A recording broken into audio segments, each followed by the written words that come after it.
is going on? We are back with just like DJ Khaled, um, another one. Welcome back to DJ Sports Talk Show, Season 2, Episode 6, Monday Night Madness. Look at my boy Big Mazz in the building again. What it do, Big J? What it do, Big J? You know what it do? Two-man crew holding it down. Yes, sir, man. Man, how's your weekend, bro? Oh man, doing a little radio from Montclair State. Was working that Giants game. Shout out the Falcons pulling out that last-minute field goal. As we all know, I'm a Cowboys fan, so I was very happy. Raining on the parade. They had the little Eli Manning dedication going on, but hey, whatever. Yeah. So this show is gonna be strictly about football, because a lot of crazy stuff happened, man. I know we briefly talked about week 1 and week 2 with the Monday Night Football and with the Raiders and Ravens and then the Chiefs, so we can have more time to talk about that. So what were your reactions on the Monday Night Ravens game against the Raiders, man? Back and forth game. Last week, that was a good game, man. That was a really good game. As we said, I was bashing Lamar a little bit for not being able to take care of the ball. I think that was the difference maker in that game. I got to be honest, I'm not quite sold on Derek Carr being an elite quarterback. I think he's a solid quarterback. But, hey, Darren Waller, we were talking one or two best tight end in the game right now, man. That guy gives me serious Aaron Hernandez vibes, man. I know he's got a bigger frame, Yeah. but, in terms of he's up there with George Kittle in terms of the yards after the catch, just always fighting for a yard. He's got tricks in that bag for a big frame like that, man. You don't see a guy that big, that athletic, and he's an elite tight end, man. I love watching him play. So you want to hear something funny, man? So I'm a true Ravens fan, and I'm in a fantasy football league with my boys. I paid one, and the funny thing is, so I got Lamar as my quarterback, and then I got Darren Waller as my tight end, right? So that game, I was kind of rooting for the Ravens to win, but Darren Waller to show out. Mm-hmm. Because I know in the first half he was kind of quiet. Then he picked it up in the second half. I think I ended up losing by a couple points to my one friend, but he gave me 13 points. But Darren Waller, he was on my team a couple years ago, but he was kind of a no-name kind of tight end, went through some drug addiction, and then he picked it up. He was fighting his demons, I remember, but somehow he got sober, man. I'm sure that was a lot of hard work. That is really awesome for him, and he's been a star ever since he's got clean, man. And I heard the Raiders were I don't know if you guys did an inter squad practice or what, but I know somebody from the Ravens saw him and went, "We don't have somebody that big, that athletic. Let's give him a shot," and it's worked out ever since, man. So yeah, everyone was saying the Ravens should have won that game because it's the Ravens. But everyone's knocking the Raiders, man, because they're not really a bad team. They got who's that defensive end who's also a drug was it it was Waller, and then there was two another guy who was on the Raiders end. Yeah, on the Raiders. He's is it the big white guy you're talking about? Yeah, with the tattoos on his arm. Is it Max Crosby? Max Crosby. Max Crosby? Yeah. I think it's Max Crosby. Or Alex Crosby, I believe. Give me 1 second. I got his name. Yeah, I don't want to get his name wrong. Because they're comparing their drug abuses and how they picked it up. Because they both had the same kind of story. Yeah, Max Crosby, dude, he's a stud too. Where's this guy come from? He was having a nice year last year, he balled out. But dude, oh my God, what starting the year off on fire, man. Especially against the Ravens, man, they couldn't contain him. That guy was disrupting everything, man. Facts. And my boy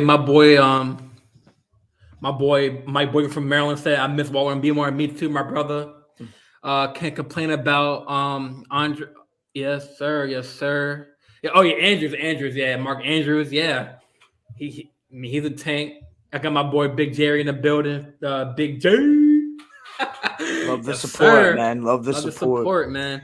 But hey, man, this past Ravens game, man, you guys had a little rough one against Detroit. I didn't expect that at all. That should have been a walk in the park for you. You guys had the 66-yard field goal for the win by Justin Tucker, the greatest kicker of all time. How do you feel, Big J? Are you a little disappointed by that game?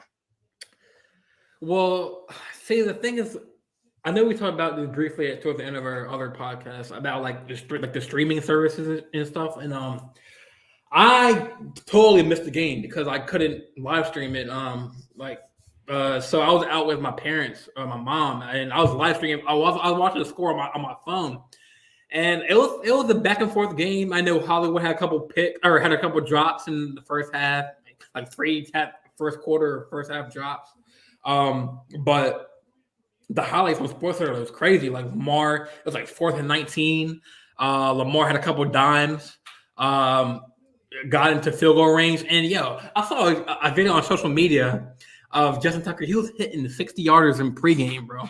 He's the GOAT when it comes to kicking, man. That's He's why like Curry shooting half court shots pregame. It's amazing, dude. It's like it's honestly like watching like a great golfer just lining it up and just boom, nailing it. It's so hard to do. That ball hit the post though. That ball hit the post. Yeah, and I was scared. And the thing is, it was retrospect because I think a couple years ago, Tucker had the same situation in Detroit, kicked the same field goal.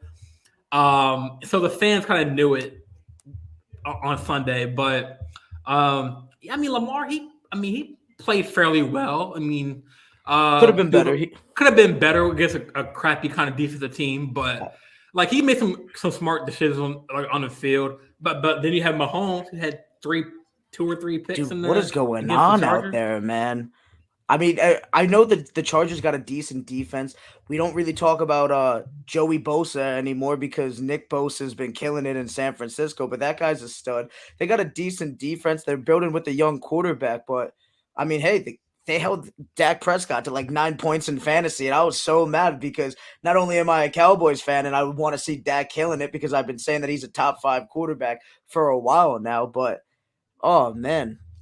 They're just clicking down in San Diego, especially with Herbert. That's a nice future coming ahead, man. Watch out.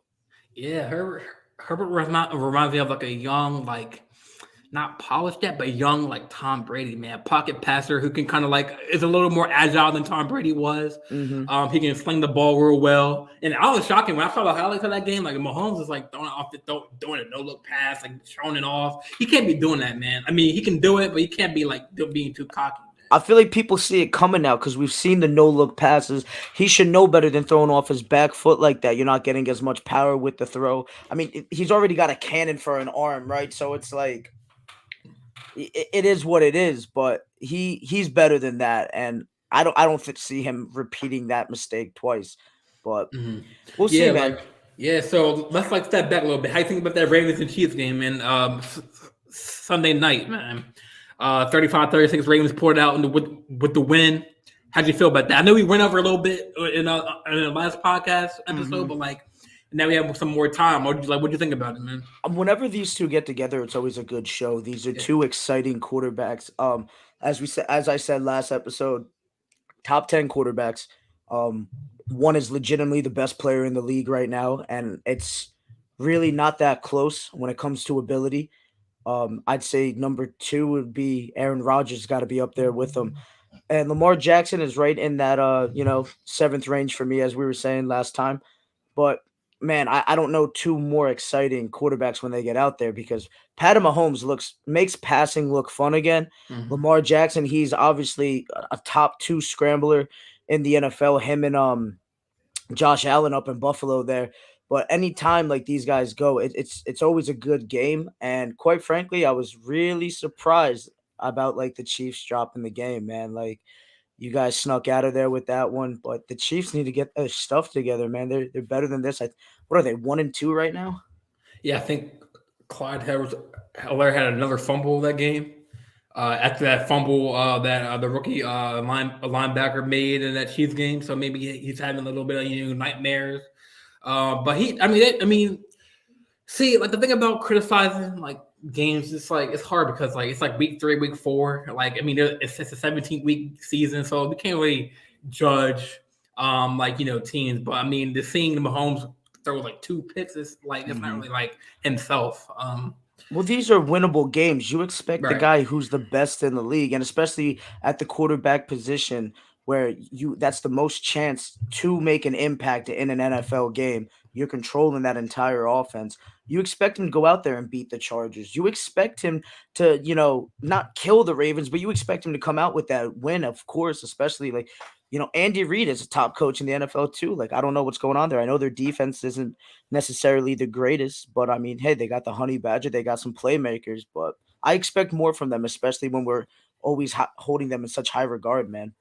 Right. Yeah, I mean, like I'm not so me being a Ravens fan, we're getting some good pieces back. We're getting I think Nick Boyle back. I think he had a knee injury like from 2 seasons ago. He was our lead blocking tight end. And getting the rookie Bateman back, tons of speed from Minnesota. And I mean, rookie wide receiver. Like I said before, in the other podcast, I was like the Ravens. They like that three tight end combination. Yeah. That Dennis Pitta, Nick Boyle, and Mark Andrews combination. That Nick Boyle, John Oliver, and Mark Andrews combination. Because so if you have three tight ends on the side, it can give Lamar just some time to scramble or add them more time. And I do like Lamar. His passing, like I'm not trying to be biased here, but like just seeing what I'm seeing, like he has a little bit more time in the pocket. You know what I'm saying? Like we had that Villanueva dude from the Steelers. I think John Harbaugh moved him to like right tackle, to left tackle. He was getting manhandled Sunday night against the Raiders, so he went back to an old position where he played at Steelers. So I mean, he's getting a little bit more time in the pocket and throwing, but he's still juking people out. But I see more time. And as you know, Lamar sees his projections. I mean, I'd rather him throw the ball away than throw an interception if he can't get a read. You know what I'm saying? Obviously, man, you want him to just take better care of the ball, and I think that's the next progression in Lamar's in his game. I don't think he's a bad quarterback, man. I just think he's a little too careless. I think he could, work on throwing the ball better, but you just said he needs a little more time. It's crucial. Speaking of giving a quarterback time, Big J, we were talking about Justin Fields, and I don't mean to brag a little bit here, but you asked me about rookie quarterbacks and how they can be successful and stuff, and I said the O line, and I don't trust that O line up in Chicago, and they killed him out there, man. 9 sacks. Myles Garrett had 4.5 sacks alone on Justin Fields, man. You cannot let any quarterback, let alone a rookie quarterback, taking those kind of hits, man. How do you feel about this?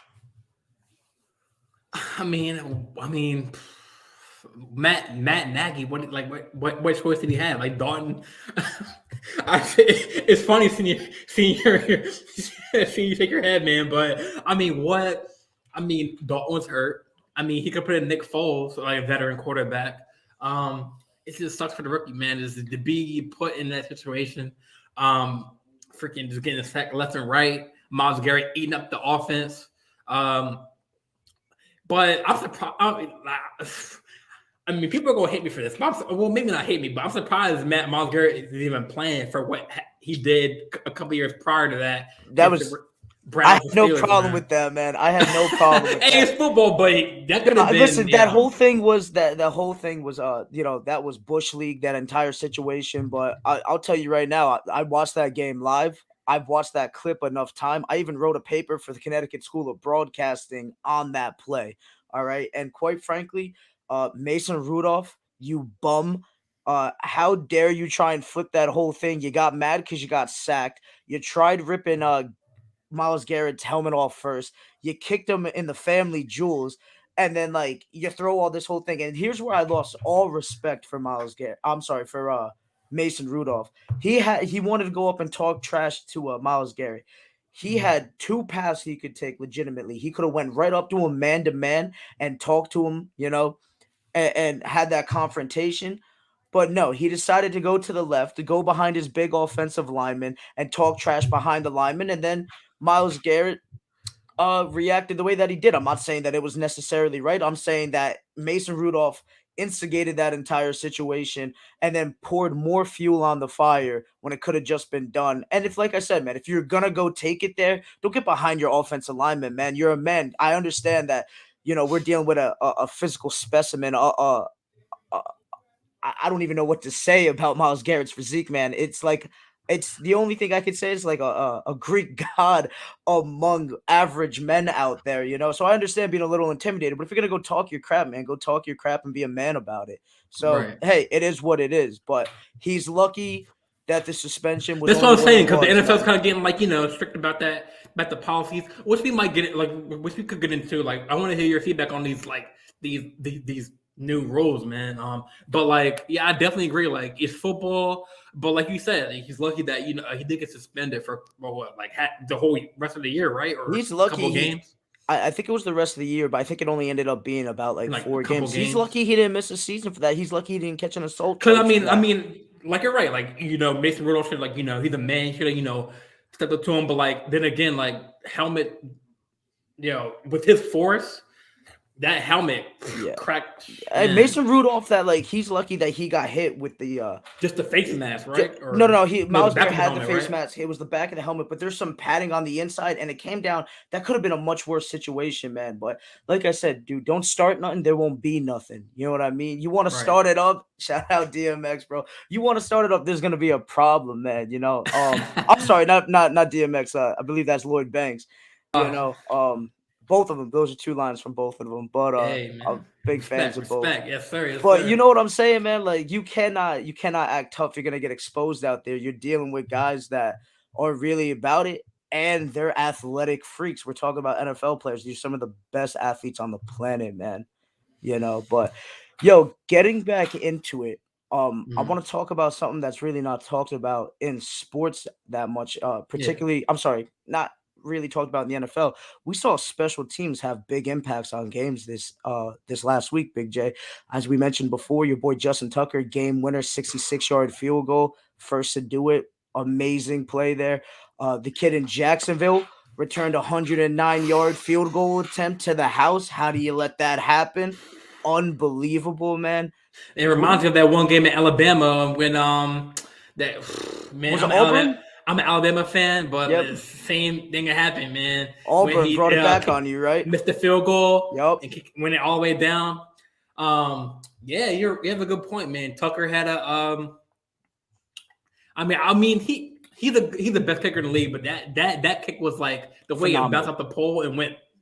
I guess the angle of the ball, man. Like, but yeah, you're right, man. Special teams is. I mean, people don't talk about like special teams a lot because, like, you know, I mean, what like kickers get paid what 3 mil, like whatever 4 mil Not or whatever. even, dude. I've seen kicker. I mean, that's like the higher end of it. I know a lot of kickers that are signing for league minimums. League minimums, and they're a big part of the teams. You know what I'm Absolutely. saying? Like, Look at the Cowboys against Tampa Bay. We hung in there every facet of the game against Tampa. mhm. Greg Zerloin misses some crucial field goals and a couple of extra points.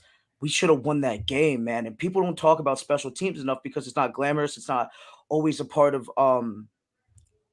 it's not always a part of the big plays, but it's very crucial, man. I'm very mad at the NFL for shortening the kickoff return. I used to love watching Devin Hester take it to Yeah, I the forgot house. about that. Like, what? So what happened? Can you remind me of that? I forgot. So like they moved it where the Wait, don't get me wrong. Like, correct me if I'm wrong. Like, so the new rule was before they changed the rule. Like the kicker would be in the middle, right? Yep. They'll have the two like they could moved before the kicker, right? But You now never they have re- to wait for the kickoff to like for them to you kick the ball. you've always had to wait for the kicker, but they shortened the distance, so this way they're Mm. getting more touchbacks, because they want to eliminate the collision. If you're just gonna do that, man, then after like a touchdown or a field goal, the change of possession that happens before the kickoff, dude, just if you're gonna try to eliminate it like that, just have them come out at the 20 and just take it out of the game completely, man. I absolutely can't stand it. It was one of the most exciting parts of the game. That's where you see a lot of the big hits, and it's like I don't know, man. I understand this whole CTE stuff that's out there. It's a legitimate thing, but we're at a Yeah. point now where these athletes we have enough information on it. They know the risks. If they don't want to play, they don't need to play. This is you're making a lot of money to play a game out there, and it's on them if whether or not they want to do it. The league shouldn't be taken. Obviously, you want to make the game safe, but you don't want to take away the excitement from the game. Like that was one of the best parts of the game. Anything could happen. Devin Hester back in the day was a legitimate you had to plan for that, man. Like, what were you gonna do? You didn't want to kick to him. That guy could take off or bring it to the house at any time. The guy should be in the Hall of Fame just for kick returning. Like, obviously, he wasn't the best wide receiver, but he's the greatest return man I've ever seen in my life. Facts, facts. Like, and if when like if anyone argues you on that, and like if that's non-negotiable, like that's facts, bro. Like he was, and like and look at Jacoby Jones, bro. Jacoby Jones in the Super Bowl, same situation. Ran that shit back for like 109, 108 yards. He was in that touch. He was in the end zone too when he ran that ball back. But like you're right, like special teams really doesn't get like talked about, and like Justin Tucker, man, like he's like making kicking it look easy, man. Mm-hmm. Like just the tech. Well, I think like Sunday's technique was he did like a jumping start. He Okay. ran up and did it, and he just kicked it, man. And like They're finding out new things, man. If you're looking at the punters these days, the angles at which they're hitting the ball to get certain spins on it, they're getting that English on it, that backspin.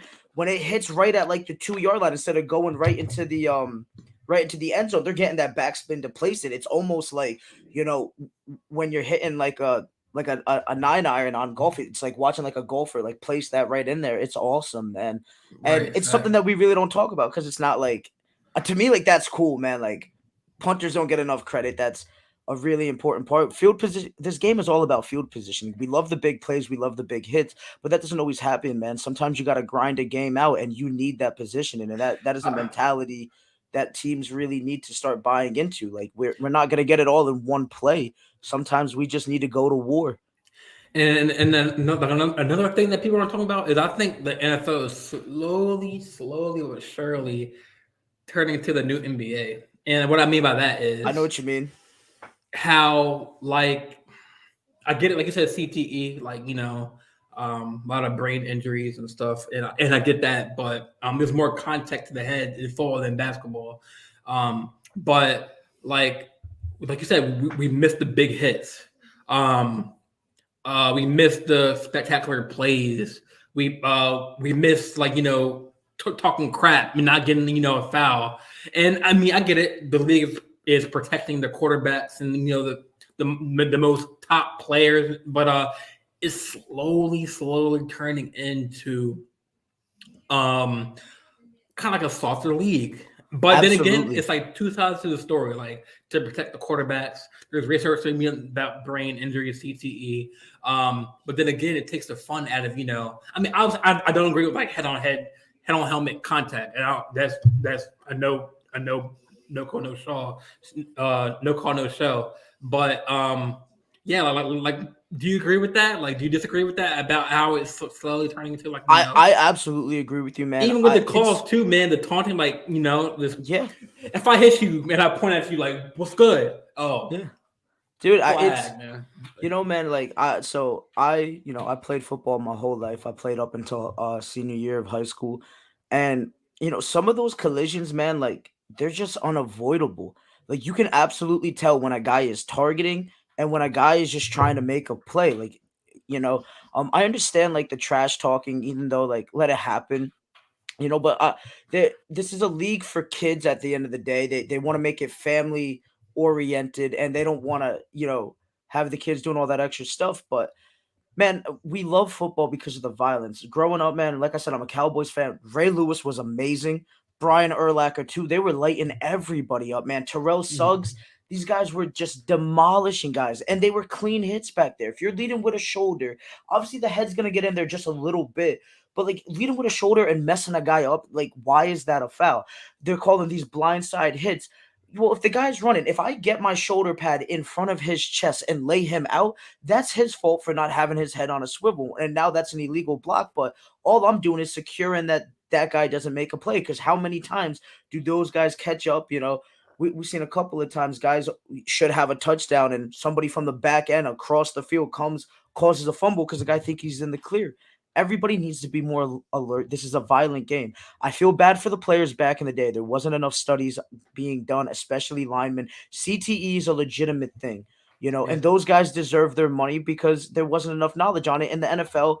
You know, had some scandals with it, with trying to say that this wasn't legitimate until, like, these studies weren't legitimate until it eventually had to cave in. But now we're at a point where there's enough studies out there. If you're that afraid of CTE, you can pull an Andrew Luck and not play no more. Andrew Luck said these injuries are not worth it anymore.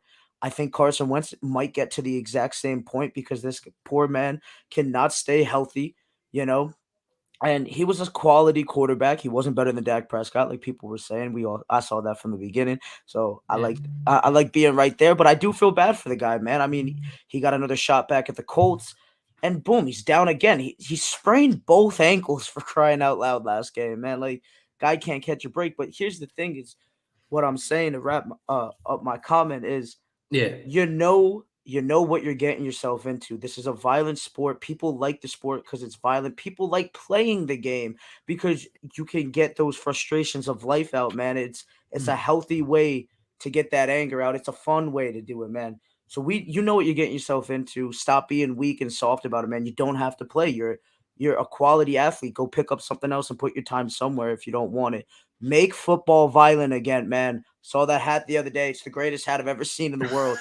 And you mentioned Yeah. the NBA, Big J. Did you see the new changes that they're changing the rules where you can't launch into a guy no more and draw like those weak fouls that we like. They're letting See defenses now, play defenses again, see, man. see, I see now. I agree with that in the NBA because I'm tired of, um. So like, what's the rule? So like, if like, so say like a player like Trey Young, right? He shoots a three and he like kind of leans forward. I mean, that can cause an ankle injury if I land on your foot. You know what I'm saying? Like you saw like the Absolutely. Kawhi Leonard and Zaza Pachulia. Mm-hmm. La, la, and look, it took Kawhi Leonard a couple games in the playoffs, or I think it was like the. That was a crucial play. But I mean, like, that was a little more dirty on But that was Zaza more to dirty, me. though. Yeah, that was For sure, targeted, but kind you of. see these guys, and you just said it, man. They're launching it in. They're anything that's an unnatural shooting angle, which I don't know how they're gonna rule on that. But I like the rule change. Let defenses play, man. The NFL is geared for an offensive league, man. The NBA too is like, hey, more points on the board, more viewers. But I love a solid defensive battle, man. I love big hits. All right, I love when guys get clamped up in the NBA. Blocks is one of the most exciting parts of the game. Special Yeah. teams in the NFL is one of the most special parts. Somebody Yo, the blocking a Ravens, punt, they're good at it. They're good at it. Blocking punts. That's exciting, man. That's what fan bases want to see. They want to see big plays happen, man. But how can you have big plays happen on the other side when every time you touch a guy too hard, it's a flag? Do you remember the weight rule that they came up with back in a couple years back? Back when Clay Matthews was still on the I believe the Green Bay Packers, where if you sack the quarterback and if you put too much weight on him, it was a flag, man. It was the most ridiculous rule I've ever seen in my life. Is Clay it, Matthews had to have about legitimately 8 sacks off his career that season, and they should really go back. I'm calling you out right now, NFL. You should go back into the stat books, give Clay Matthew back his stats because that was just clean tackles, man. You can't control how much body weight you put on a guy. They weren't dirty hits at all. It's ridiculous, man.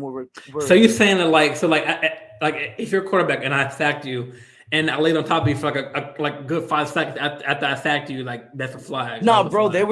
They were saying like when you hit him, Hmm. if you put too much body weight on him, then how do you control that, man? You're running full speed. You're trying to. It's not like you're taking out like the guy's knee and like intentionally injuring him. It's just we're doing too much to protect people for no reason, man. Obviously, obviously quarterbacks they want to big investments here, right? They get the most money. They probably play the longest because they probably take the least amount of hits, and I understand that, man, but hey, they're all professionals here. At the end of the day, nobody should be treated better than anybody else, man. Let these guys play defense. That's what they're here for. How can they do their jobs? People want to see big hits, man. Like I said, make football violent again. And yeah, right. I definitely agree with that comment. And I would say too. So I mean, you play like people shouldn't argue like the cornerback is probably the most hardest thing to play because like these knack. If I pull your, I mean, obviously, if I pull your shirt or like hard or grab you, but you have if you're backpedaling and you're trying to run like that and try to like and you lose fight like there are some plays where it's like knick-knack, where it's like it's going to be a pass interference. Like how do you think about that? Like the whole Jay, you gotta let the guys play, man. Obviously, exactly. you're allowed to jack a guy for the first 5 yards, right? But there's times where like they're calling like the contact on it, and they're calling fouls on uncatchable balls at some points, man, and that is just absolutely insane to me. Um, you gotta let these guys play. You gotta let them ball, and it is what it is at the end of the day. Like you can't have every call. If there's a holding on the other side of the field, let it be, man. It didn't affect the play. If it affected the play directly, then you gotta call it. But you gotta have better judgment. These refs, I've been saying it for a while, man. I would like to see ref fines. How do you feel about that? Ref fines. Wow. Or at least the very So least, I want you know how like NBA players, I'm sorry, just players in general have media obligations where you have yeah. to attend the press conference. I want refs to attend those conferences, man. Be held accountable. They don't make a lot of money in terms of sports. They're probably getting paid a couple $100,000 a year. So I don't want to take away from somebody's livelihood, but hey, man, have these guys have media obligations and be held accountable because some of them are just atrocious, man. How do you feel? I that's a good take, man. That's a really good take on that. I didn't think about that. Like what was that one game? Controversial call that they ref didn't see. It was the Saints, and I think it was that I think it was like that pass interference call that wasn't called. It's the pass interference. Now you can challenge on it, and Yeah, but that that ref should have costs been like them in the media. You know what I'm saying? Like, absolutely. That cost them a chance of going to the Super Bowl, man. That cost them the playoffs. It's ridiculous, Big J. I was just watching the Cowboys game. Big Cowboys fan. Right on the 1 yard line, they do a quarterback sneak. Right on fourth down, they go for it. Shout out Mike McCarthy for having the nuts to do it because Lord knows Jason Garrett wouldn't have it when he was with us. Um, but he goes for the quarterback sneak. Dak Prescott gets hit at the line, not going much, stretches the ball out from the back camera. If you play the whole clip, clearly gets the ball over the line. The call on the field, because from you look at from the sides, I can't necessarily blame the refs for this because the two sides you cannot see. There's too much big bodies in the way. They couldn't get the call right. So the call on the field was that he didn't make the touchdown. Call stands right after the review. That's the problem though, because they go back into the review. You see the angle from behind. They're showing what the ref's seeing. He's not playing the full clip. He's only playing half of the clip. If you let that clip play more, that clearly gets over the line. That is absolutely ridiculous to miss that call. We've seen it so many times. You remember back when there was a play when Kevin Durant was on the Golden State bounds. He's 3 foot out of bounds. His leg is 3 foot out of bounds when he has the ball, throws it back in a couple years back, and they're missing these calls. Like, you got to get the calls right. We have so much technology. You should never get these calls wrong. And I want these guys held accountable. I'm sick of seeing it. I didn't even think about that, man. How these like some of these refs, and the thing is, they get like it's not like they get thrown to the fire. Like don't they have like coaching classes and stuff, like refereeing classes They, and like they have a rule officiating? back. They could have the rule book in their back pocket. They got guys from the studios back where I believe the NFL is in New York with their Or it's the caucus, I think it's the caucus. I know the NBA is in Secaucus, New Jersey. Shout out New Jersey. That's where we from. Always repping the NJ. But I think the MLB is out of Secaucus too. But I believe the NFL might be out of New York. But that's the thing, man. Like they have all this help. You have all the high definition cameras. We saw 8K cameras in the game last week. Like they have the best technology. This league makes so much money. They should have the best technology, and they have every opportunity to get it right because of the replay system, and you're still messing up because you want to stand by your initial judgment. Well, hey, man, human error happens, but own up to your mistakes. Exactly. Players got to answer to the media when they're messing up. You know, refs need to start calling better games, man. I would like to see statistics out there on how good of a ref is so we know what to expect, for crying out loud. They should be putting out numbers on how reliable, and I want to start ranking referees here, man. I want to know their names. I want to know what they're capable of so I know what to expect. The guy Angel Hernandez in MLB, it's the worst umpire I've ever seen, man. That guy, have you seen him, man? He's I've garbage. seen a couple games. Like I heard about him. Like he's not like players don't like him. Dude, because nobody knows what he's looking at out there. And there's a couple of guys out there in the NFL. There's a couple of guys out there in the NBA. Every league, man. I want statistics on referees. I want internal reports. released on it, man. Because hey, we got the stats for the players. We know what they're doing, what they're not doing, even if we don't watch the game. I can tell how good a wide receiver is doing just by looking up his stats real quick. So why don't I have access to the ref? Because let's be honest, man, they have a bigger impact on the game than the players do sometimes. Facts. Yeah. So, like speaking about refs, how do you feel about I feel like the NFL's breaking the roof with the girl referees. Female refs. Do you think that's a good aspect to the game? Like you got Absolutely, man. same like especially in the NBA too. Like I you got no know. problem with it.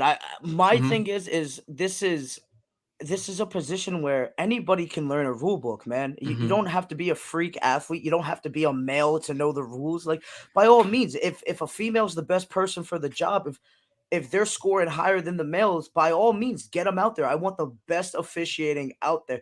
These chicks don't take no crap, man. And shout out to them because that was a big criticism. People were like, oh, I don't know if they're going to be able to, make a fair call because they might get intimidated by the male athletes. These are physical specimens. Like, dude, we're living in an age where women are more powerful than they've ever been as a whole in the Facts. country. And that's awesome, man. So if you're Facts. afraid of like these women speaking their mind, women are doing stuff we never thought that they would do back in the 1950s, and they're showing us up, man. So shout out the women progressing, moving forward. But yeah, man, it don't matter. I don't care who it is. I just want the best person for the job. I want the best game called out there. Who Facts, cares, facts, man? facts, man.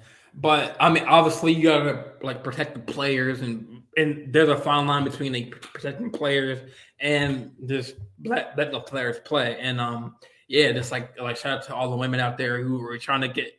There's an assistant coach on the Spurs.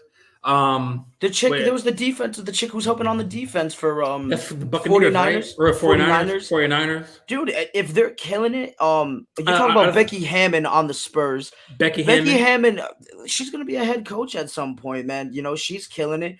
The chick on the 49ers, I don't know much about her. I saw a bunch of Yeah, commercials about her, but hey man, they made it to a Super Bowl and I that think the defense was first killer. Defense was killer, man. I think So the first game of the season, I think an African American woman was the first referee ever. We had a first African American referee group. So a lot let's of give a round of barriers are being applause for broken, that, man. man. Let's give a round. You wouldn't see this years ago, man. Like Yeah, you wouldn't, you like wouldn't. that's awesome, bro. I love seeing like diversity and everybody getting a fair shot. Like let's just keep it moving. But So yeah, let's. Well, yeah, I'm sorry to cut you off, man. Go ahead, no, man. you're good, man. Let's just keep it moving. Like that's awesome that happened, but we should like I don't want to focus on somebody's color, somebody's gender. I don't care, man. If you're the best person for the job, you should be on that field. You should be in any position if you're more qualified. If you're judging somebody off of their skin, man, off of them being a female, like, bro, get out of here. Like, Mm, there's certain instances that like I don't necessarily agree with, like I've been seeing like a couple of fights. There's some like MMA promotions out there where you got like these giant males fighting like these tiny women because they're just open weight fights. Like that's a completely different story. But we're yeah. talking about refereeing out here. Anybody can do it. It's fair for everybody. Let them go out there, man. Let's get at it. So speaking about like diversity, how do you feel about the NFL? Let's get away from the referees and all that. Hmm. Good take, good take. Thank you. So speaking of this thing in NFL and in the NBA, like with like the owners, um, like we talked about on the last podcast, they're predominantly all white They're owners. So all like old white male owners, man. And like, yeah. So how do hey, you man, feel about even coaches too? You see the who's I always forget his last name. He's on the Chiefs, the ball headed dude, the ball headed black dude. He's the offensive coordinator or defensive coordinator. I know Um, the dude Forget Todd his Boyle was name. on the Buccaneers. I don't know the man on the Chiefs. But I yeah, how do you feel apologize. about like obviously I know where you stand, but like like you don't care about like the color of your skin or like whatever the gender, but like how do you feel about like do you see the NFL in the near future like bringing in African American, Absolutely. Hispanic owners? I Absolutely. mean, I do. Absolutely. I mean, dude, listen, I'm Portuguese Italian. I'm Latin descent. Like, Okay, I don't really know what Portuguese is classified at this very moment. I like Caucasian man. I No, am yeah. I mean, hey man, I am Caucasian. I don't know where they're classifying us. I think we're under like the Hispanic Latin category right now. And Like my culture's close to Puerto Rican and so like Hispanic cultures and stuff, man. I believe the term Hispanic comes from common kingdom of Hispania that Spain and Portugal share. But like I love seeing people that share like my background, doing big things, man. As we all do. We want to look up to people that like remind us of ourselves, because especially when we can't necessarily do that. I would love to have like a little Puerto Rican kid looking up and being like, "Hey, my favorite wide receiver is repping that, man. My favorite basketball player is repping that." It just doesn't have to be the baseball player. I don't have to be a baseball player. Like there's guys that look like me that are doing it too. And that's what we're getting at, man. I listen. The Hmm. owners are predominantly white. I think it's like 90%. The only minority owner that I know of is Tony Khan down in Jacksonville, as terms of the NFL. We've been hearing that Jay-Z is going to be being a part of a owner group for a while, and dude, there was a point in the NFL where they didn't think that African Americans could be quarterbacks, for crying out loud. Dude, like, what does it matter? Warren Moon, shout out Warren Moon, helping breaking down like the barriers, man.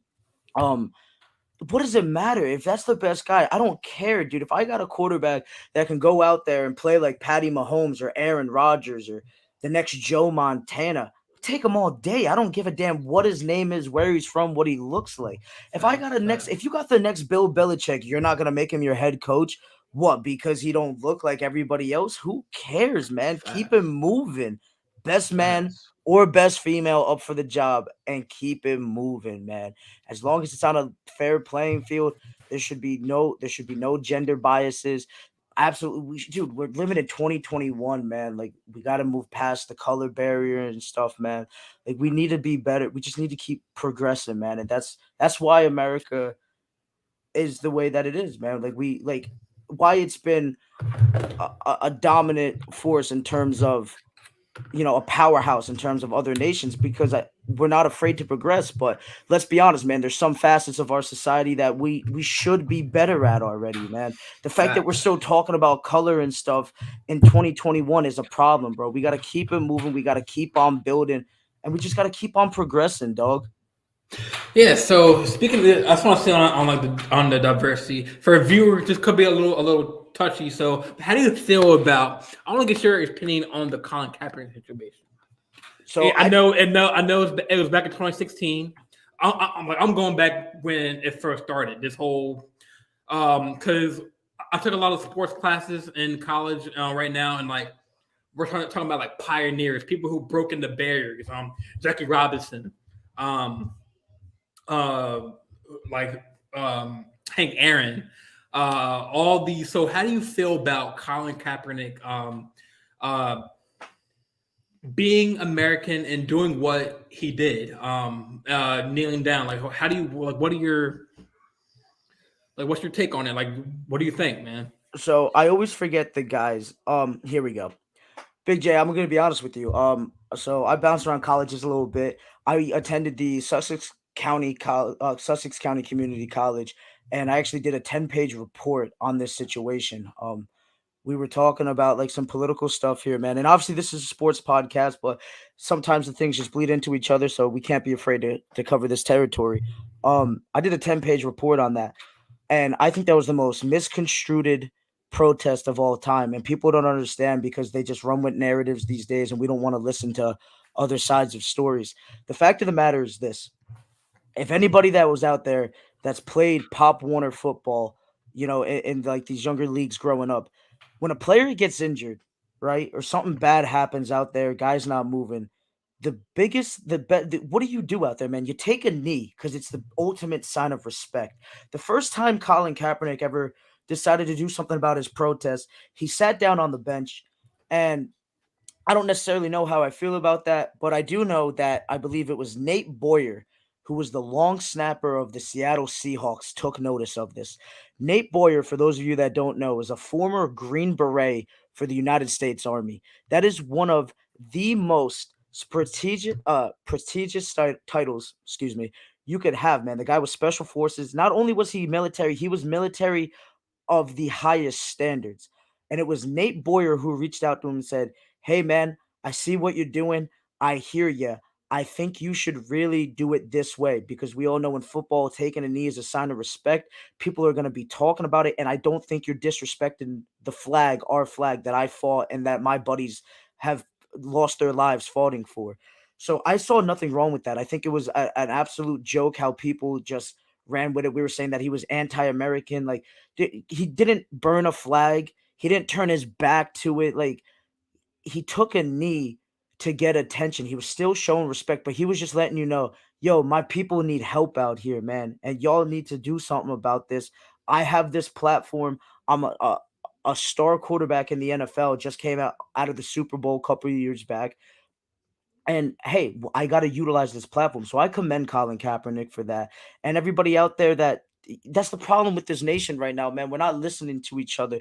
We just see things. It's like, yo, I don't even have to associate with people that have different views than me. And we're seeing it from both sides, man. It's an absolute joke. We need to be better at this. We need to start understanding. And hey, just because you don't live through something doesn't mean that other people haven't lived through it, man.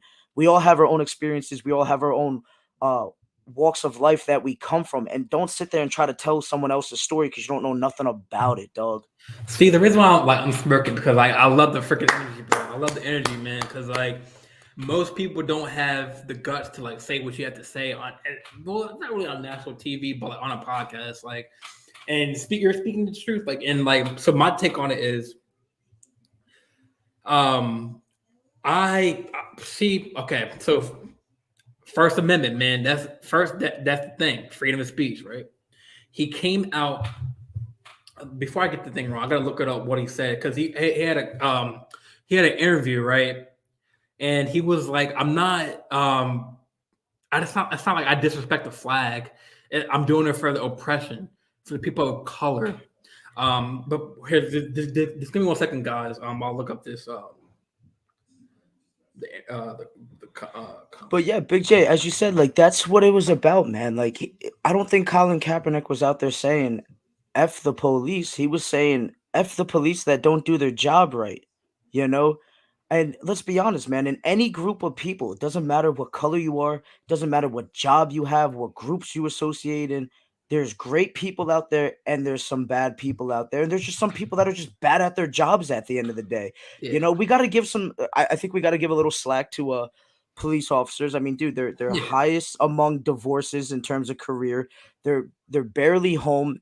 They're dealing with people on the worst day of their lives, and they're pretty up there in suicide rate, man. So it's a rough job out there, and I commend people for doing that. But at the end of the day, like some people just aren't good at their jobs, and we need to understand that. There's NFL players, man. We're on here talking crap about them all the time because they're not doing their jobs. It is what it is, man, and we need to recognize Yeah. that some people just aren't meant for it, and we need to figure it out, man. We need more. Hey, I'll tell you right now, man. We need more minority officers out there, man. We need to stop. We need to stop looking at people that take opportunities and do something just because there's not a majority group doing it. That's bad. Like, why isn't there more Hispanic quarterbacks in the NFL, man? I don't know. I don't. I You know, don't know. why I isn't don't there know. more Asian NBA players? Jeremy Lin was awesome, had a nice little run. Yao Ming's a legend. Why don't we have more Asian basketball players in the league? You know? That's Yeah, so I did find the statement. So I'm like, so this is coming from this on NFL.com, Hmm. reported by Steve Wache. I sorry for pronouncing that name wrong, but the statement was from Colin I think the week before the week after. He was like, "I'm not going to stand up to show pride in a flag for a country that oppresses Black people and people of color." He continued by saying, "This is not something that I'm going to run by anybody. I'm not going. I'm not looking for an approval. I have to stand up for people that are oppressed. If they take football away, my endorsements from me, I know that that's still for it. That was right. So so for people who don't know the situation, I know it was so what he's trying to say is um take football aside, away from the situation. He's saying that there's communities across the whole country that are dealing with the oppressed, um, like people being gunned down by officers. The American flag is for one nation under God, indivisible, with liberty and justice for all, right? And Colin Kaepernick, he wasn't disrespecting the flag. Maybe some people thought that maybe standing up for the flag is normal, and but he believed in his power and his purpose that what he did was right, and he was speaking for the people of color, Hispanics, blacks, black women, black men who are just being untreated unfairly. And look at it. Retrospect. We're in 2021 or 2021 now. We saw George Floyd, right? The same situation. A white officer kneeling on someone's neck for what 8 something minutes, and that's the reason why Colin it was kneeling for the flag because of people of color getting mistreated by the cops. And I'm not here to talk politics because it's a sports podcast, but it's hard to not talk about politics when it comes to sports because I know this is a sensitive topic for everyone if you're listening to it. I know, but this segment, but you just gotta understand there's two sides to every story. You know what I'm saying? Just like you said, the Green Beret dude. Like you said, he's a retired vet, right? He Retired Green Beret. Of the highest standards, right? Highest standards. Nobody even was talking about that.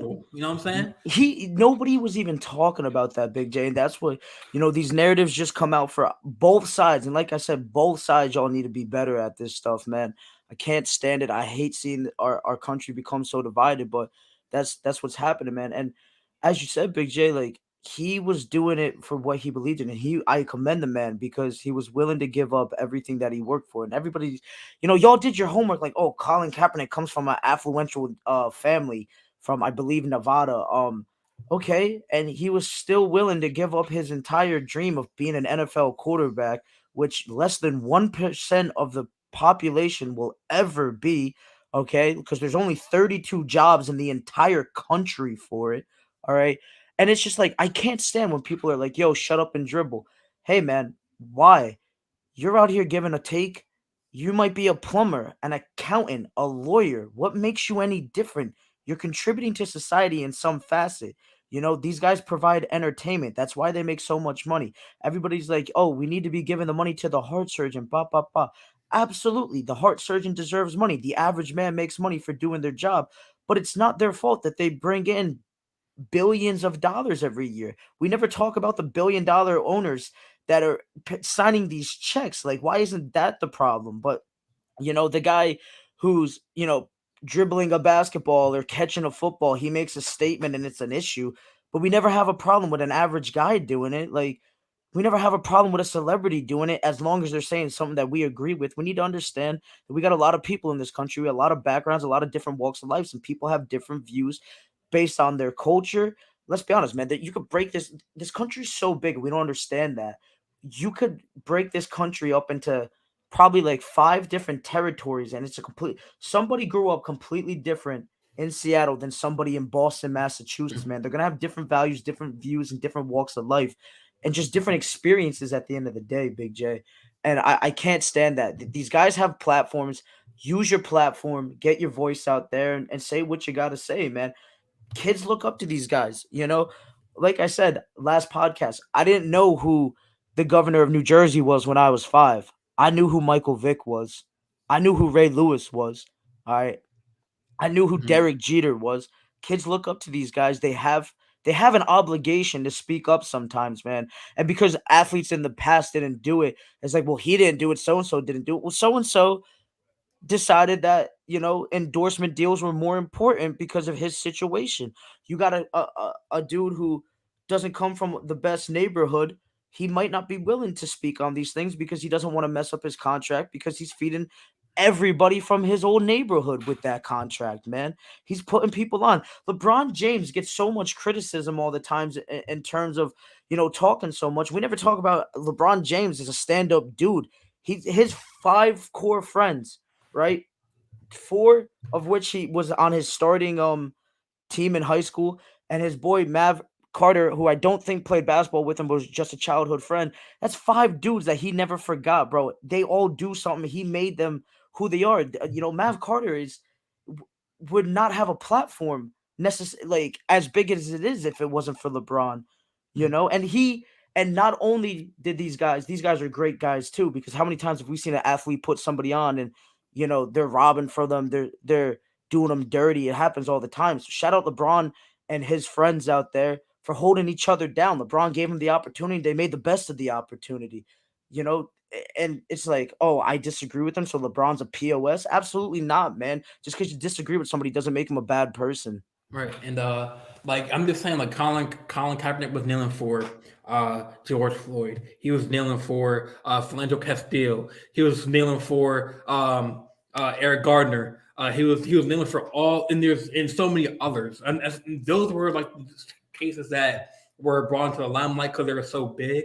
But there's other, other crimes and violence that happens in other parts of the country that nothing gets covered. And he was kneeling for those people where we're supposed to be one nation under God, indivisible, with liberty and justice for all, not just a certain color, not for everyone, for equity. And that's what he was doing. And people see, I don't want to say it, but like, so I used to live in Maryland, right? And I went to all white high school, right? They're all like, Republicans, and I feel like, I hate bringing politics, but I feel like, during that era, Trump was kind of like the vocal point of that, because he was saying how like, oh, they should fire the beats, like Colin Kaepernick, because the other against like 2016, and like that, like, so like when you win a championship, right? Yeah, you're supposed to go to the White House, right?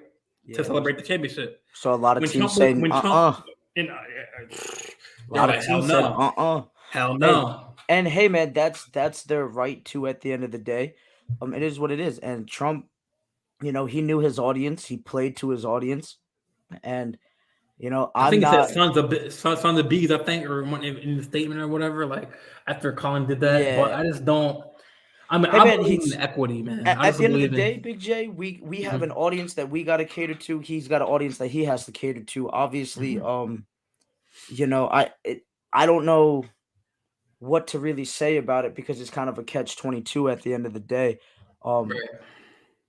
So it is what it is. But at the end of the day, we're dealing with people with multiple platforms. Just because you don't agree with a guy doesn't make him a bad person. In any aspect, like so many people, like LeBron James gets so much hate. If you're gonna hate LeBron James for the super teams, man. Don't hate LeBron or because he used to get all the calls. Doesn't get him anymore for the Lakers. RIP. But that's why, like, that's reasons to hate a guy, not because he has a differing opinion. You can disagree with him. You can disagree with Colin Kaepernick all day, man, but start listening to people. It doesn't make him a bad person. And I just think that's what we need to get back to, is just listening to these people. But, yo, Big J, moving forward, right? Yeah. Let's get back to the sports. Yeah, man, that was deep, y'all, but like, yeah. That was deep. Hey, we needed to. Man. We needed to. Sometimes we just got to go. For those of y'all that don't know, we have a rough outline of where we want the show to go, but sometimes when we just have good conversation, we just got to take that path. And hey, Big J, shout out for noticing that path and taking it, man. That was some good content. I don't know if you listen to my other podcasts, like I kind of like, relate that like to like different, like I like to talk about, things that people don't like to talk about, like, and that's good. Like, we can't be, even on a podcast or like if you're going to come across with a friend, like you have to have conversations. Like if you have, there was an anchor on CNN, Don Lennon, or Lemon, or I butchered his last name, but he was like, if you have a white friend by your side, talk to them, have conversation with them. Absolutely. Because so for instance, right, I've my best friend Kyle, which I did a podcast with on my first season. He's a white dude, high school buddy. And there are some talks where, black kids, they have that talk where like you should act right when a cop is around, right? But that white kid doesn't get that same talk, you know what I'm saying? Different backgrounds, and different walks of life. It's all about, looking to your left, looking to your right, looking behind you, in front of you. And no matter the color, gender, have a conversation. Mm-hmm. That's how we get the movement going. And when things, I get sensitive, man, when it comes to like these things, but we have to talk about these things because, like, dude, I feel want to keep it strictly sports, but you can't. It's hard. Like we look at the bubble. Look at the bubble. We talked about the Bucks not playing because of what happened in Milwaukee with James Blake. But the shooting, I mean, Thank God he's still alive. Dude, we had some guys in the NFL being talked about being cut. Like there were certain owners like, yeah, for I'm not with kneeling. this whole thing. But shout out Jerry Jones for kind of changing like his stance on this a little bit and learning. But at first, like, hey Jerry, you jumped the gun, all right, and you were just giving into like an audience and because of your own personal beliefs. But like we need to understand that like not everybody perceives things the same way. Me and you could experience the same situation, Big J, and see it completely different. Completely All right. different. For instance, right, I'm looking at Daniel Jones this weekend, right? I'm working working at MetLife Stadium, watching the game and stuff. And Daniel Jones, two crucial open plays, right? Probably would have changed the game if he makes these throws. Everybody was talking about Daniel Jones last week, like, oh, this is the guy, bah, bah, bah. They all saw that one good game. You know what I saw? I saw one good game out of how many bad ones the guys had. So I'm looking at like these Giants fans. I'm like, guys, this is not the guy to move forward with. Um, yeah, congratulations. He's a worse Eli Manning. Eli wasn't even that good. Had to sit through that entire that whole Ring of Honor. Congratulations to Eli. He's a New York legend. But at the end, and he won 2 Super Bowls. But at the end of the day, hey, let's not forget that Eli Manning had a lot of help, and he shouted out his teammates, and he knows what's good. Shout out to him, man. David Tyree made an amazing catch. The one play that he's known for, right? My man breaks a tackle. Shout out to him. Way to extend the play. You look at the angle. It looks like he closes his eyes. He chucks up a prayer, and a fourth option wide receiver makes a play. One of the greatest catches in NFL history, Super Or Bowl history. like the tight end with The the David with the Tyree catch. helmet catch. And hey, man, I'm gonna tell you right now, y'all are gonna hate me for this. Tony Romo is a better quarterback than Eli Manning if you take Uh-oh. away the 2 championships. And I'll Here, here tell you come why the right here now. come the angry fans. I'll tell you why right now, man. Tony Romo did not have the defenses that Eli had to rely on, man. Michael Strahan and his boys were terrorizing out there. Those men, those G men were out there that they saved Eli a lot of times, man. Eli also had some of the best wide receiving cores you can name as a group. Victor Cruz, I believe Amani Toomer was there, Hakeem Nicks, Mario Manningham, Brandon Jacobs, Brandon Jacobs out of the running back, backfield, a solid running back. I believe Ahmad Bradshaw was there for one of them Rashard too. Jennings. So that's what I'm talking about, man. They had some serious playmakers out there. They had a lot of help. I'm just saying, man, give Tony Romo those wide receivers. Who did Tony Romo play with? He had Miles Austin for a little bit out of Monmouth. Shout out New Jersey. My neighbor actually was his roommate in college. That was awesome. So never got to meet him though, but like that was cool. I was a big Miles Austin guy because he was from Jersey and he was holding down Dallas, but he was never an elite wide receiver. He was a solid wide receiver. He should have been a third option on a team. We had Dez Bryant for a little bit. Dez was okay, but not much. Oh, Jason Witten was all right. Was solid. One of a great tight end. He'll go down as one of the best careers, but he's not a GOAT. But in terms of wide receivers, they never really had much options. There was always just one solid one. Terrell Owens was there, was kind of a headache as he always is, but Terrell's a GOAT, so you had to put up with it for a bit. But I'm just saying, man, give Tony Romo those guys.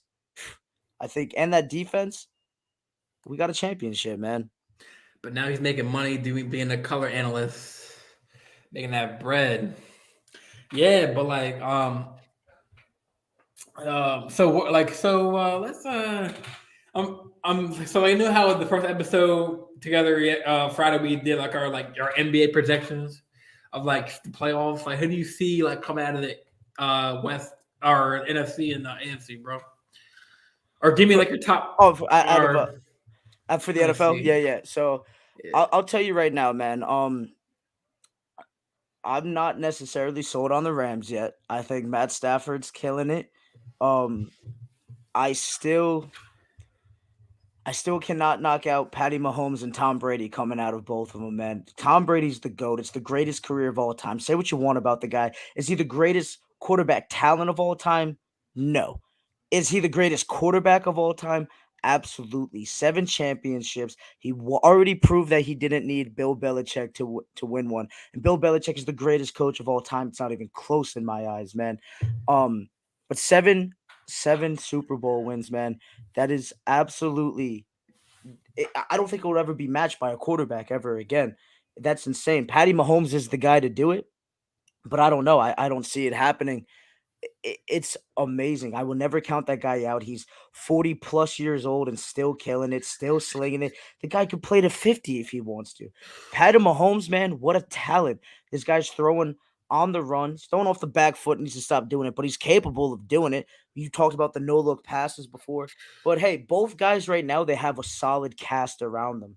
You know, Mhm. I think I'd argue that this is the best offense of weapons in terms of a whole that Tom Brady's ever played with.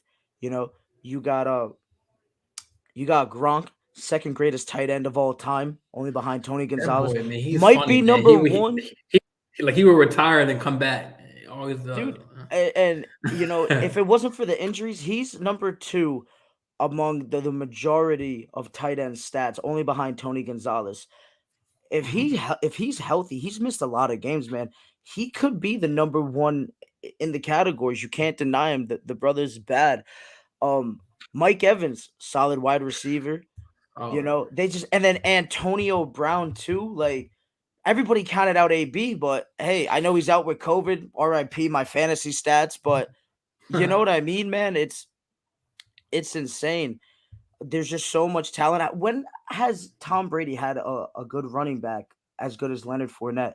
Leonard oh, Fournette is Leonard Fournette's not necessarily elite, you know, top 5 running back in the league, but this is the best running back that Tom Brady's ever played with right now.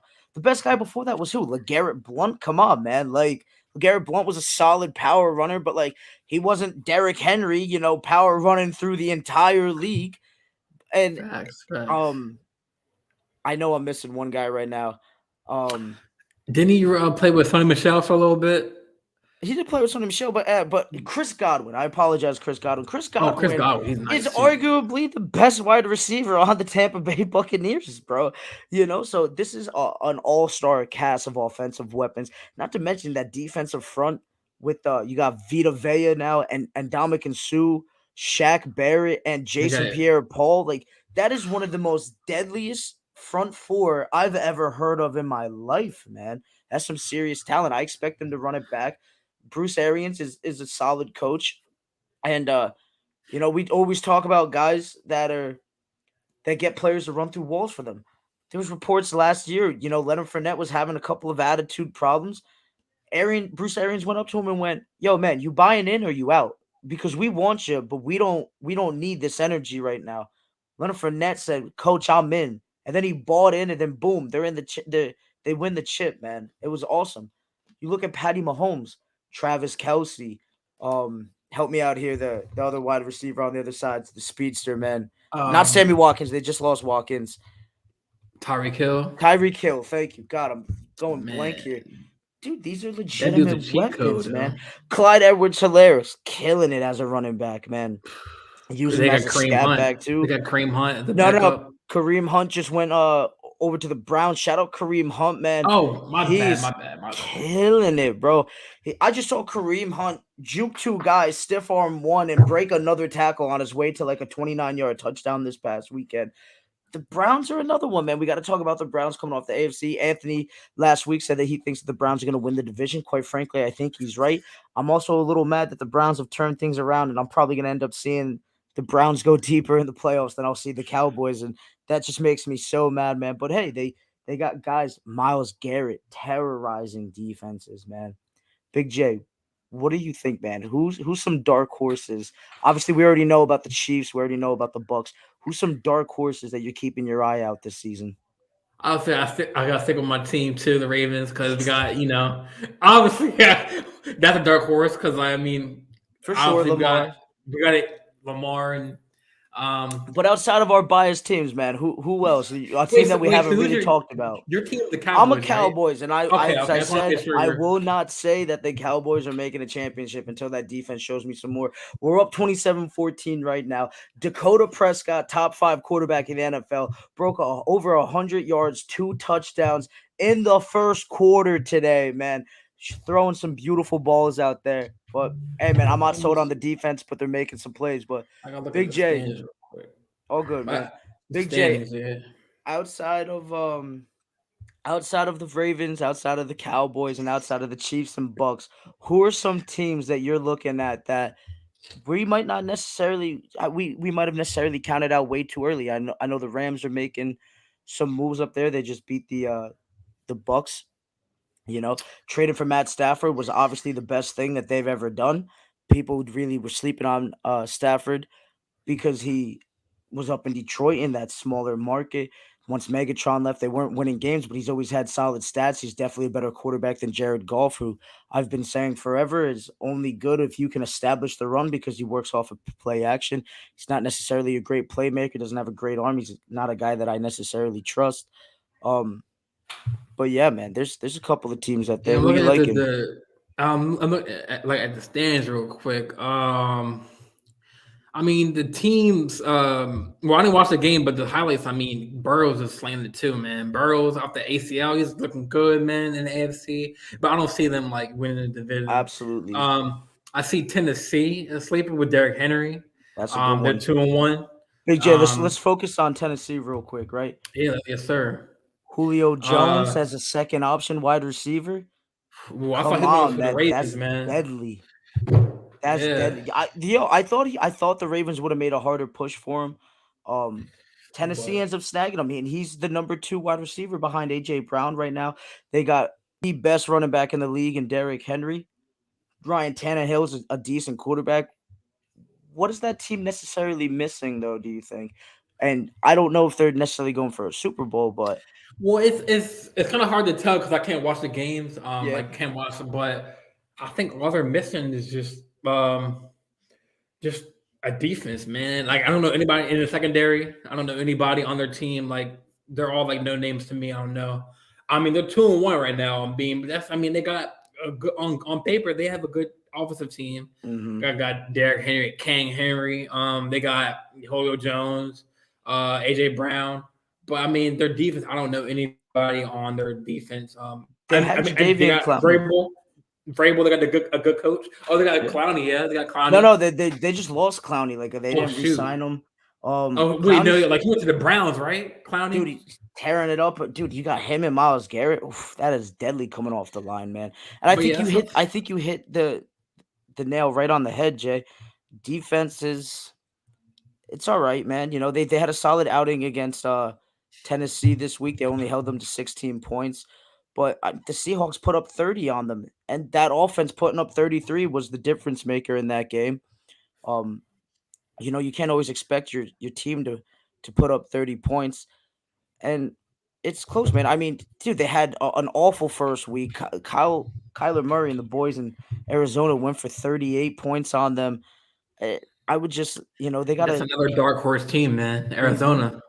Colin Murray, like I'm not gonna say I didn't like the kid, like, but like I didn't. Like he was, I thought he was too short to play quarterback. Man, I was one of those people who was like, yeah, he's like 5'8", 5'9", 5'8", 5'10". But yeah, he is slinging the ball, man. Like I'm saying, like deep balls, like. But look at the weapons he has, like D Hop. That's all. I mean, that's all I really know as far as receivers. I mean, they got JJ Watt. They got oh man, who's that freaking linebacker on the Cardinals? Oh my gosh, I- Chandler Jones. Chandler Jones, Oh John man, so they Jones's got brother.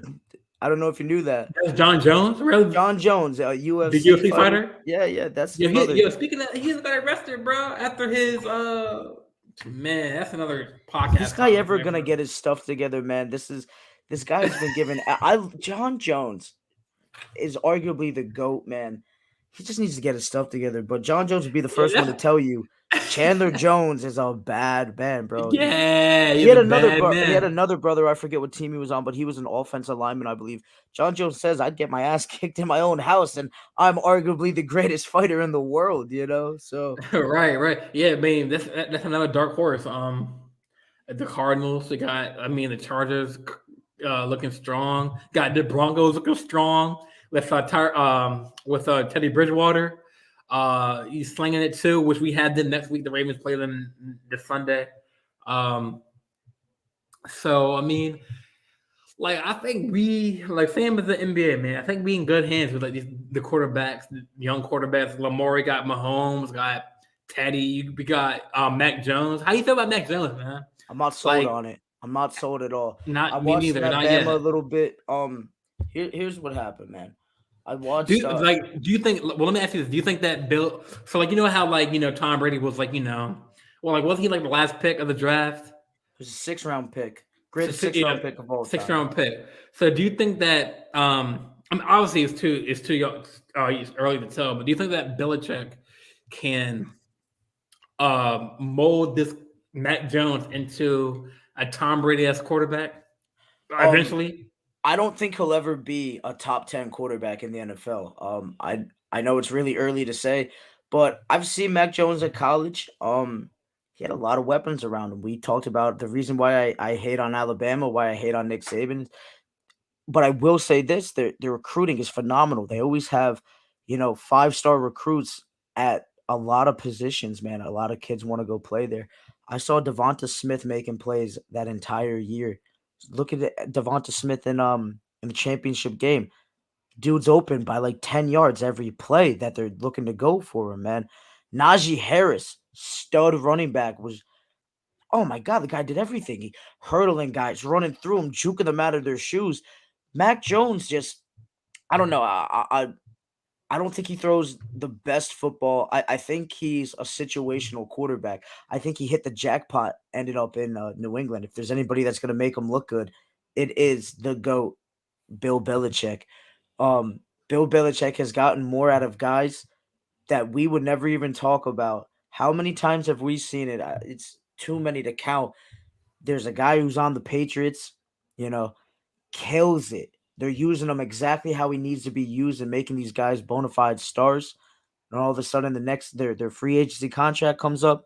A team is like, "Yo, look what the Patriots did with him. Look what Belichick did with him. That guy's a star." They sign this guy, get the fat contract. They never do anything again. Mac Jones needs to listen to Bill Belichick and just do everything that guy wants him to do. Keep him happy. He'll have a nice little career. Might even end up with a championship.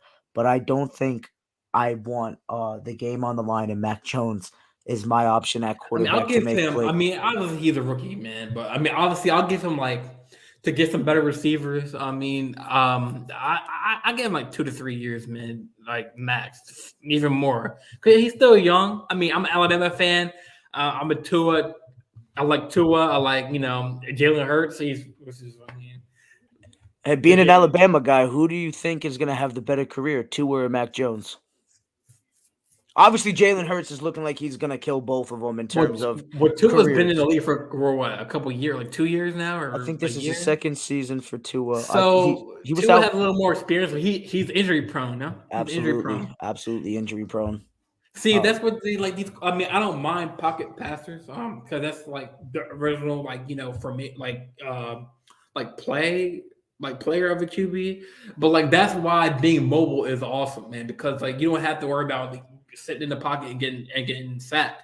You see Lamar, you see Mahomes, like you see all these mobile quarterbacks, and that's why the league is shifting towards that trend. But I mean, Mac Jones, I mean, he's a little mobile, boy. He's like a Tom Brady that's like, finds his progressions, but he stays in the pocket. He's not really mobile. He's like a Joe Flacco. Like he has a hell of an arm, hell of a make good decisions, but he just can't scramble. You know what I'm saying? And like that's where the league is trending towards mobile quarterbacks. Absolutely. If you're gonna be that pocket guy, I think you gotta have that arm strength. I think you gotta throw that perfect ball. I think you need to be that Aaron Rodgers, Andrew Luck kind of guy, and I don't see Mac Jones doing it. Joe Burrow, on the other hand, LSU guy, little injury history, but as long as they can protect him, I think Joe Burrow is gonna be a star. But Mac Jones is it's kind of like Joe Burrow to me, but not as good as a talent. Of course Yeah, he's a Joe pocket Burrow is passer. a little more mobile than Matt Jones. A little more. Yeah, I saw some highlights last Sunday. He was like, what they played the Bears, right? No, wait. They played the who they play? The Bengals. might have been. It wasn't the Steelers. It was. Hold on. You saying last week? I don't want no like this Sunday Oh, on that Sunday passed. they played Oh man, I want to get the I want to Steelers. get a Yep, they played the Steelers oh the 24 to Steelers, yeah, the 10. Steelers. We saw. I look at some stats right now. I mean, Burrow went 14 of 18. Like to see him throw some more balls, but dude, the guy went for 3 touchdowns and 1 interception on a Steelers defense that is arguably one of the best defenses in the NFL. Joe Burrow is awesome, man. I mean, I'd like to see him throw a couple more passes. He only threw for 172 yards. But I mean, that's his quarterback rating was 122.9. For those of you that don't know out there, a perfect quarterback rating, I believe, is 150.8. It's around there, but throwing 122.9, especially coming off the injury that he just had last season. This is his second year in the league. Phenomenal, especially on the Steelers. They're definitely he wasn't sacked at all, which we like to see. We know that that was a problem up there in Cincinnati. Quarterbacks were just taking way too many hits. At the Bears, learn from it and get it together before you get Justin Fields hurt. But Joe Burrow Yeah, is he a was guy that I could see. Yo, Joe, we need this. Go win us a game. I don't see that out of Mac Jones, man.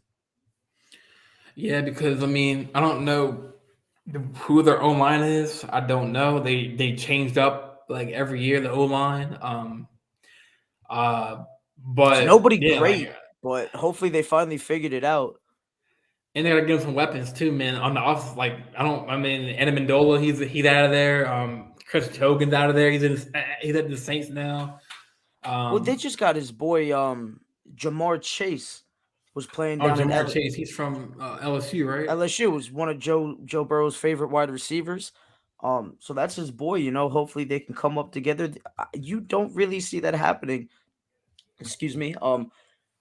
Where you got guys that played in college with each other, a wide receiver.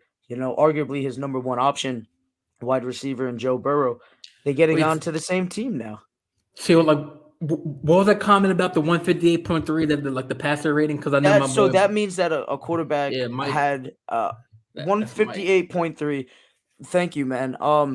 That means that the guy threw all of his completions. He threw for multiple touchdowns. He had a great That's game. that's No the perfect. interceptions.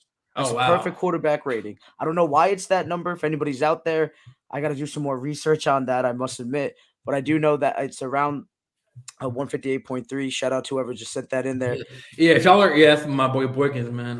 Shout Mike out Boykins. Boykins. But that's the thing, man. Yeah, So throwing. I mean, they're not working with much up in Cincinnati. Um, the offensive line has been abysmal in recent years, and he's out there, throwing for 122, 3 touchdowns, 0 interceptions. That's awesome, man. Shout out Joe Burrow, but like I said, man, I don't expect the same from Mac Jones. So right.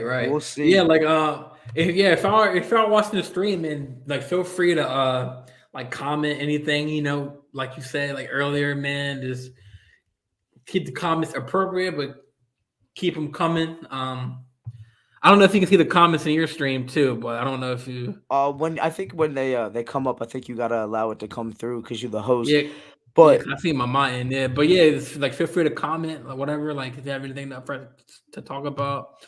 But yeah, so let me ask you this: so like, I guess we'll have a few more topics, and we can end it and if it cover at like an hour or something, 23.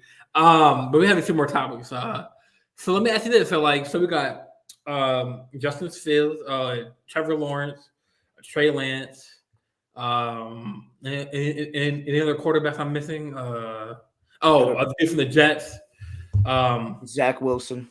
Zach Wilson. Out of those quarterbacks, who do you think is going to have the most successful career? I'm gonna be honest with you, and I got to take a layup on this one. I think it's got to be Trevor Lawrence. The kid did not lose a game in high school. He didn't lose a regular season game in high school. He only lost 2 games in college. I don't think his first regular season loss, Big J, was playing for the Jaguars in his entire life, man. You know, the kid is the complete package. He throws a great ball. He's a little mobile. He's not Lamar Jackson, but he can take off there. He's got some wheels. I think they need to get him more weapons. Um, you'd like to see James Robinson getting going out of him. I don't know what really the issue is out there other than talent. I mean, it's been kind of a little rough start for the Jaguars out there. But yeah, it's a rookie quarterback, and that's the growing pains that you got to go with. But looking at Trevor Lawrence, 22 of 34, threw for 219 yards, 1 touchdown, 2 interceptions isn't great. Quarterback rating of 68.1. It needs to be better. We expect more from him. But at the end of the day, it's Jacksonville is not the best organization. They got to get him a better line. They got to get him better help. But in terms of potential, I don't see anybody out of this draft that is going to be better than him. I could be wrong. This happens every year where hey, this was the guy, and then someone shines. I know Zach Wilson was throwing some good balls in preseason. He impressed people at the combine enough to be the second overall pick out of BYU. I thought it should have been Justin Fields just because I'll take a guy that's playing at a bigger program like Ohio State against better competition.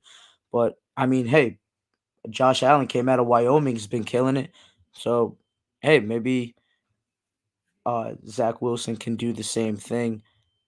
But the Jets in general just need to be better. You know, uh, Zach Wilson had an awful quarterback rating this past week against the Patriots. He had a quarterback rating of 37. That is ridiculously bad. Threw for 4 interceptions, 0 touchdowns. 19 of 33 with 210 yards.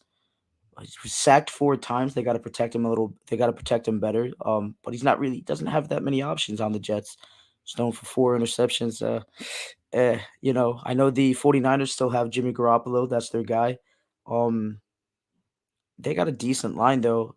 Big J, would you like to see more Trey Lance early? Or would you like to see him sit behind Garoppolo for a little bit? They have a better line. It's not the same situation as Chicago, man. Hey, Big J, you on mute, man. My bad, man. My bad.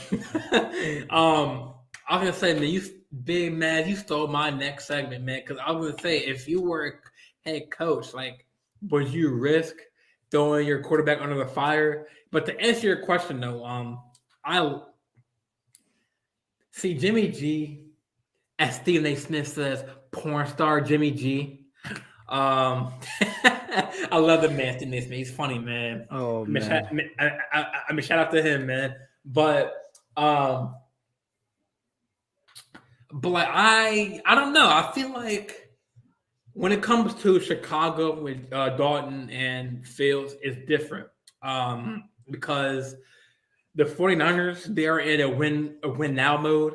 Um, better than Chicago. They're in a tougher division, probably the hardest division in the NFL. So I think that they should sit Lance for a couple more games. I know Lance had a couple opportunities Sunday because Jimmy threw a couple bad plays, but I mean I like to see um, like Trey Lance learn a little more. But he's one of those like one of those mobile dual threat quarterbacks. I mean, he can run it and he can throw the ball. Like um, he's like a Kyler Murray, like his build, kind of a little taller than Kyler though. But that's just tough. Like if you're a head coach, like you're put in a predicament where if you're in a win, if you are had, I think the NFL is not lottery, right? They don't lottery in NFL. Nah, it's all by No, but record. if you're a head coach or a GM and like you are in a win first mentality, championship mentality, and you have just a number one quarterback, but you have a quarterback already. You're in a pickle because you want to get the young guys started and get that experience, but then you don't want to get them hurt. Yeah, start you want Absolutely. to, but like you've seen Mahomes back up Alex Smith back in KC. when Mahomes was young, and you look at the Mahomes now, like and look at Lamar. He took over Joe Flacco, um, but it's good to get like these players out early, but you have to watch for these different teams because 49ers are in a tougher situation where they want to win first, and obviously Chicago made it the playoffs this year. So like I don't mind, Fields getting in a little early. But I was worried he was gonna get hurt fun because he was getting manhandled. Yeah, Big J. I think it's completely situational. It all. Oh, my bad, man. Watching the Cowboys Eagle game in the background, getting a little chippy there. Cowboys up 34-14. Let's go. Um, but anyway, back to here. I apologize. I think it's completely situational. I think it's completely contingent on Like, oh, for what? Why? I don't know, man. Why? These guys got They're egos out there, man. losing, It is yo. what it Like is, what? man. It's frustrating, man, when that was a little much. Oof. Hope that guy, that trainer out there is all right. But as I was saying, man, I think it's completely situational. If you trust your line or not. If I'm the Chicago Bears, I do not trust that line at all. Um, I said that last week too. I'm leaving Andy Dalton out there. I gave him a decent contract. Let him go out there, maybe win us some games and take the hits.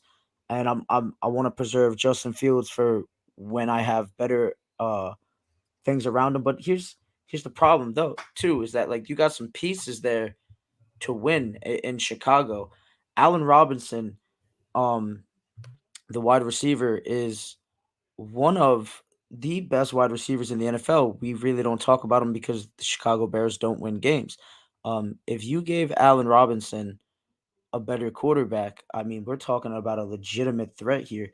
I would love to see him with Aaron Rodgers, with a Patty Mahomes, with anybody but the Chicago Bears.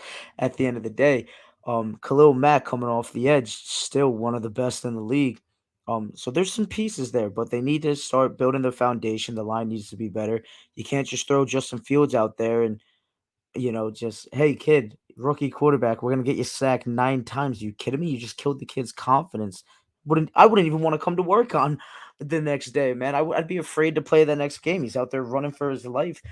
He's lucky that you can't hit a quarterback like you used to, because otherwise this kid's career might have been over sooner. Poor man, but yeah, man. Like I said, it's completely contingent. I think Jacksonville is doing the right thing with Trevor Lawrence, seeing what they got. But as long as you're protecting the guy, it is what it is. But you really gotta focus on that line and getting in some weapons to help these people shine, man. Even Trevor Lawrence, like DJ Shark is a solid receiver, but he's not top 10 in the league. Like you gotta start drafting a little more. You gotta get him some help there, man. Yeah, like how do you feel about like Urban Meyer, man, as a coach? You think it's a good fit, I'm a or big do fan. you think it's still early for to make that call? I'm a big fan of Urban Meyer. For those of y'all that don't know, I'm a Miami fan, the U, out of college football. When I was a kid, though, I really liked that Florida University team. I wasn't really a U fan at the time. I didn't really have a team, but I did find myself watching a lot of Florida football back then. Tim Tebow was cool, running that triple option. Guy was basically like a tight end, just running through guys playing quarterback. Um, you had Aaron Hernandez, you had Percy Harvin. It was awesome. Pouncey twins up. It was just fun football. I'm a big Urban Meyer guy. When Urban, I realized that I liked that team because they were exciting. Urban Meyer left, and I realized I'm not really into Florida. I was more into Urban Meyer and that group of guys. You saw Urban Meyer have success up in Ohio State. There was that scandal with his coach, which was really sad to see. And Ohio State, they had to do what they had to do. But to me, Urban Meyer is just he's a guy, he's a good coach, he's a solid coach. It doesn't always necessarily translate. We saw Nick Saban come up in the NFL. I believe he was on Cleveland, Miami for a little bit. Wasn't anything great. Goes back down to college, becomes a god. So it's a completely different game. I think it's still way too early to tell. I think if there's a guy to do it, it is Urban Meyer. I'm a big fan of him, but it's a completely different game here. The NFL game is a lot more simpler than the college game because defenses are just so much better. So your options are really limited. Um, if he doesn't get Trevor Lawrence help, they're not going to be blaming Trevor Lawrence.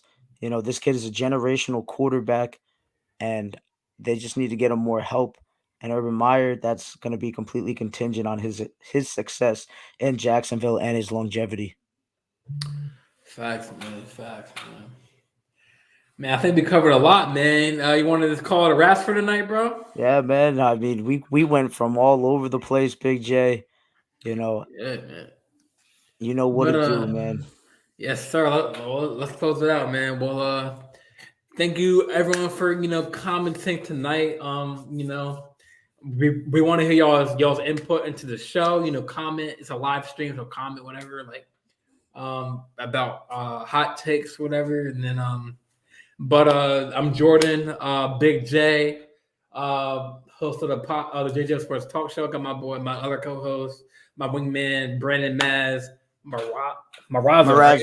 Marazzo, man. Marazzo. And we'll be back Friday.